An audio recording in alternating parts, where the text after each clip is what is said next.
Hi there, welcome back.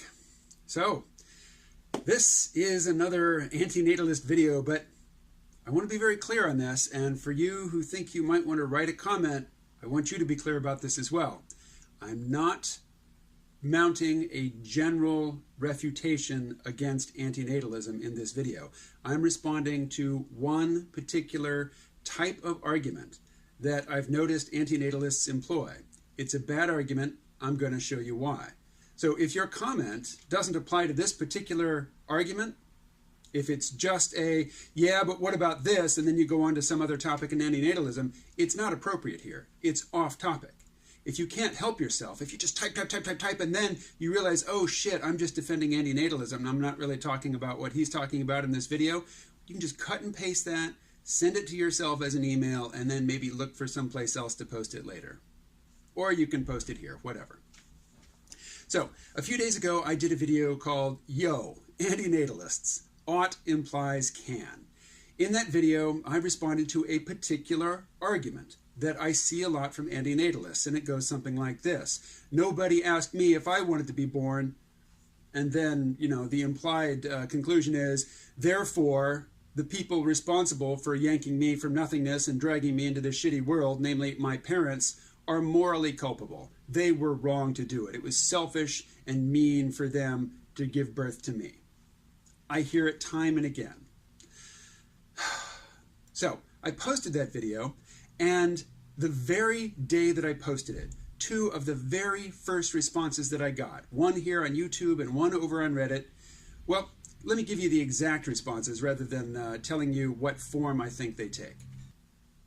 First, on the antinatalism subreddit, Neutrinos and Gluons wrote, "My dog is incapable of saying no and isn't a fully cognizant and rational adult. Does that mean it's okay for me to beat him mercilessly?" And on YouTube, Guy That Comments posted the following. "It's pretty obvious somebody can't get consent from someone who doesn't exist. Chicken or egg. Is there a God? This statement is false. So GMO babies are cool because they couldn't say no?" Now, before I go any further, I want to give you one word of explanation and one, call it a mea culpa, certainly an admission. I get responses like this from antinatalists because a couple of years ago, having read a couple of books on antinatalism and talked to a few people about it and, just took some time to think about it, I made a couple of videos in which I summarized a variety of positions that people take in the name of antinatalism. Not every antinatalist takes one of the positions that I mentioned in the survey, and certainly nobody can take them all because many of them are contradictory, and I certainly don't advocate all of them. I was just presenting a variety of points of view. But people watching it apparently find this concept alien, giving a fair representation to a view that you yourself do not endorse. Some people don't get it. They think if I give a fair presentation to a view, I must be endorsing it. And if I give fair representation to a whole variety of views, basically trying to get a representation from every piece of a spectrum, eventually I'm going to hit on something that you disagree with. And then I guess it's quite common that when you hear something that you disagree with, you take it as a personal assault on your person or on your tribe, and you respond with anger. It's common, I suppose. I would like to encourage people to do otherwise. That's the point of this video. Oh yes, and the mea culpa. Here is the title or the description that I put for my video when I posted it to the antinatalist subreddit on Reddit. Yes, it is provocative. You could fairly call it trolling. So I can't be too upset if I get some angry and impulsive and poorly thought out responses. Okay, now to demonstrate the problem with the response that we've gotten from Neutrinos and Gluons and Guy That Comments, I am going to read the exact wording of the argument I made that they're responding to. Now, this wasn't a scripted video. I was just speaking extemporaneously. If I were writing it out, I would make it more clear. It would be a better presentation of this idea. But I'm not going to rewrite it retroactively and then compare their responses, to my new and improved presentation of the same argument. What I'm about to read to you are the exact words that I spoke in that previous video. First, I explained that you can't hold somebody responsible. You can't find fault with them morally for failing to perform an impossible action. So you can't say that your parents were morally wrong to bring you into the world because they didn't get your permission first, because they can't get your permission. Thus, ought implies can. You ought to get someone's permission before you bring them into existence implies that you can get their permission before you bring them into existence, which you cannot. Having established that, I said, quote, even people who do exist but don't have the cognitive capacity to weigh issues and make a decision in the same responsible way that, you know, a fully mature adult can, their wishes, their will, is not always an indicator of what's right. So suppose you were to ask a 3-year-old, would you rather that you had not been born? Unless they are an absolute prodigy, they just don't have the conceptual wiring yet to figure out what you're asking. And if you were to ask, what, a 5 or 6-year-old, I mean, that's really how old somebody would have to be to fully grasp the categories of existence, non-existence, and volition, it doesn't matter what answer they give at that point. They are still not fully cognizant, rational adults, and the judgment of fully cognizant, rational adults trumps that of children.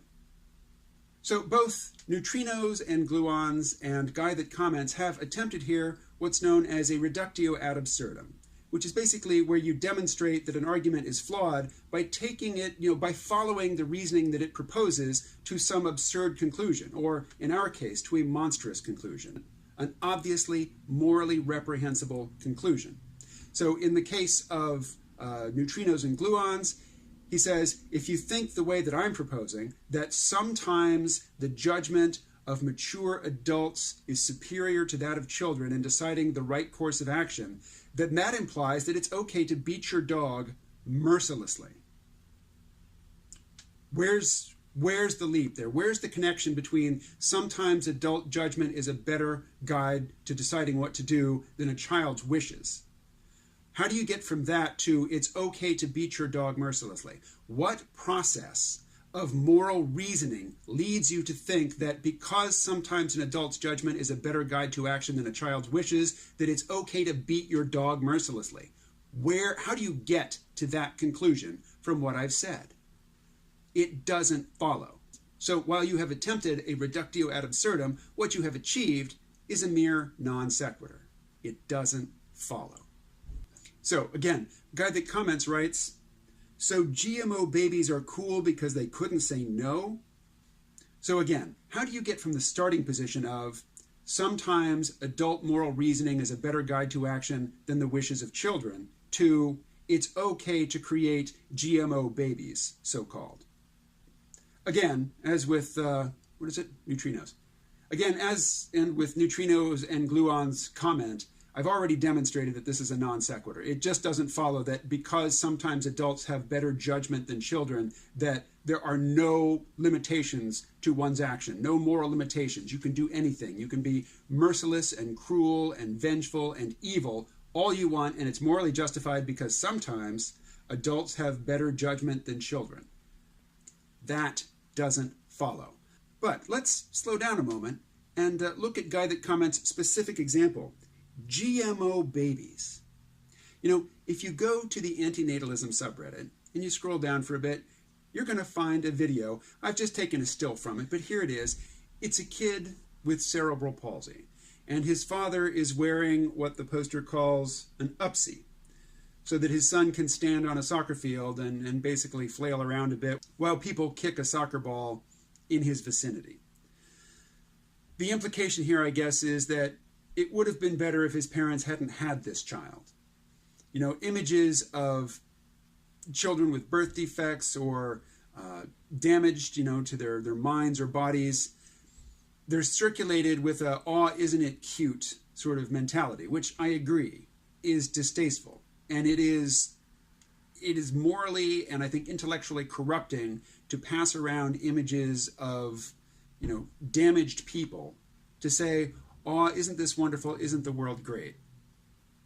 even these damaged people can smile and be happy. I agree. Distasteful.